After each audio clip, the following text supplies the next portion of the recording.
Freddie Mercury txotxo momentuan sagardoa zerbitzatzen, begi kleskak euskal kultura oinarritzat hartuz, eta beste hainbat humorezko marrazki. Ezkesa arropa markaren diseinu horiek saran asmatuak dira eta zonbaitzu hemen berean imprimatuak makina berezi bati esker. Hori erabiltzen dugu bereziki diseinuetan argazki zaharrak eta erabiltzea ditugularik. Argazkia hobekio ateratzen da serigrafian baino.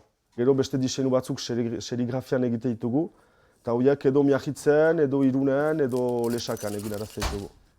Ezkesa arropa marka 2016an sortu zuten Jon eta Frantxoak. Urtero 2 kolekzio berri ateratzen dituzte eta diseinuak etengabe berrasmatzen. Maite ditut gauzak nahastea, adibidez pop kultureko gauzak eta Euskal Herriko jende ezagunak edo maite dugu ere gauzak iringarriak ematea. Adibidez hor da bare bat eta egoalan beti jaten dute bale benga da nasketa hori ematea. Guretzat importanteena da ere euskal kultura oinarritzea, baina folklorean sartu gabe.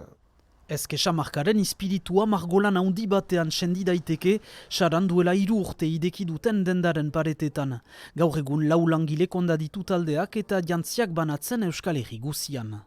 Eskaintza astapenean hasi ginuen t-shirtarekin, hori baitzen gure lehen produktua eta gero eskaintza zabaldu dugu eta beraz t-shirtetik izerditakoetara, kasketak, txapelak, gero badira paltoak. 2016an hasi ginen eta hor 6 denda ginituen, bakarrik iparaldean, eta hor 7 urte beranduago, 34 salmenta puntuntan gira.